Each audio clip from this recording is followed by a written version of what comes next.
Welcome back to The Apprentice. Today we'll be interviewing Thomas Woodrow Wilson. Good morning, Tommy. That nickname is long gone. Please, call me Woodrow. Okay, Woodrow. I'd like to get into our first topic, preparation for presidency. Okay, I'm ready. Woodrow, how did your earlier occupations prepare you for your position as president? I would say my job as a professor and my years of schooling really made a huge effect on my future. Okay. I learned a lot from college and that I truly wanted to make a change in this world, Right. which I believe I did. I always said to myself that I wanted to be into politics because actions spoke louder than words. Great. Was it ever hard for you in school? I would say my education was affected quite a bit from the Civil War. They had closed a lot of schools in the South, so I didn't even learn the alphabet till around the age of 9. But my parents did take me to church. Church was a huge part of my life, and I learned a lot from that. My dad also spent time taking me to museums, which taught me a lot. Then I taught myself most of the things I know now, and I spent a lot of time at multiple universities, and I ended up obtaining my doctorate. That's very impressive, but not as impressive of me being the sole owner of about 500 business entities. Me, Donald Trump. How did being a governor affect your career as president? Democrats at the time that I chose to run for governor were suffering very heavily. And these two men from New York told me that I should run, and my reputation as a reformer also helped me decide to run. It took me less than 2 years to realize that I had a lot of charisma, and I had also accomplished all my goals as governor, so.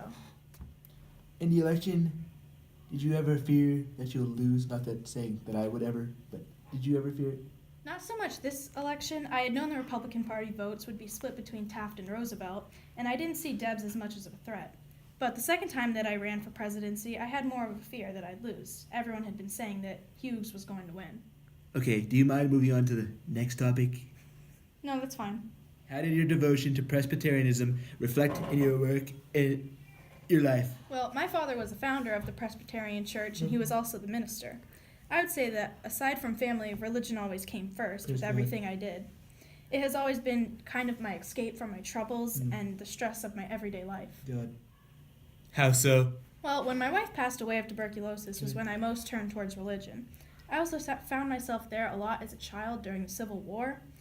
My life would not be worth living if it wasn't for the driving power of religion, for faith pure and simple.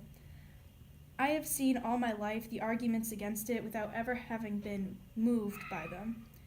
Never for a moment have I had one doubt about my religious belief. Now you've said how your life has been affected by it, but in what way did religion take part in your work? Being a Presbyterian truly was what pushed me to try and succeed in world peace during and after the war. Speaking of the war, what made you withdraw your 3-year pledge of neutrality in World War I? So much had been happening at that time, and there was just so many reasons for us to join the war.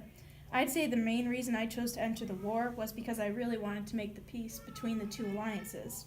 I had tried to make peace, but neither side would agree to. Did the Zipperman Telegraph play a role in your decision? A very small role compared to the other reasons. It did help fire up the citizens to become pro-war, which did help me make my decision. I would say to protect France from losing and putting our economy in debt was an understanding to go into the Great War. I see.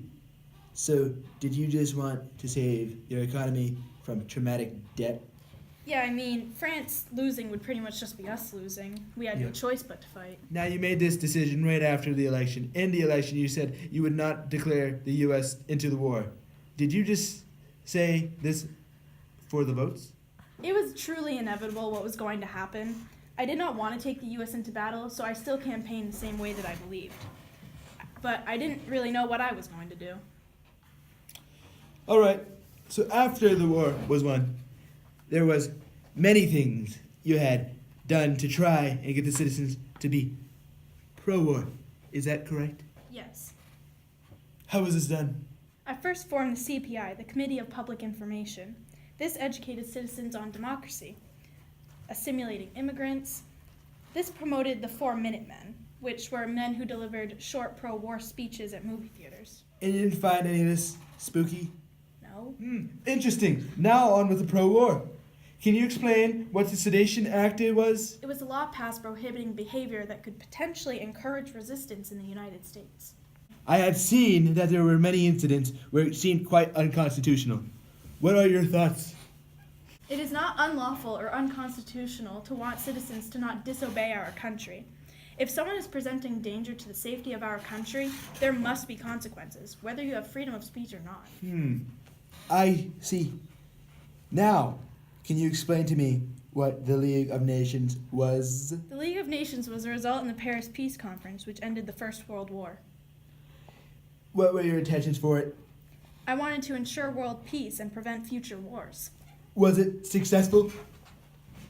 There is nothing that can solve for world peace, but I do believe that it did end some small wars.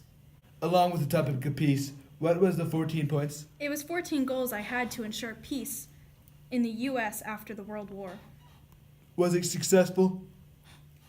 The majority of the 14 points did succeed, though, again, nothing can ensure world peace. The German army, though, it took 10 months, finally appealed to me and began a series of peace talks. Again, impressive. This has been a great conversation, kinda. Thank you. My pleasure. Good night, everyone.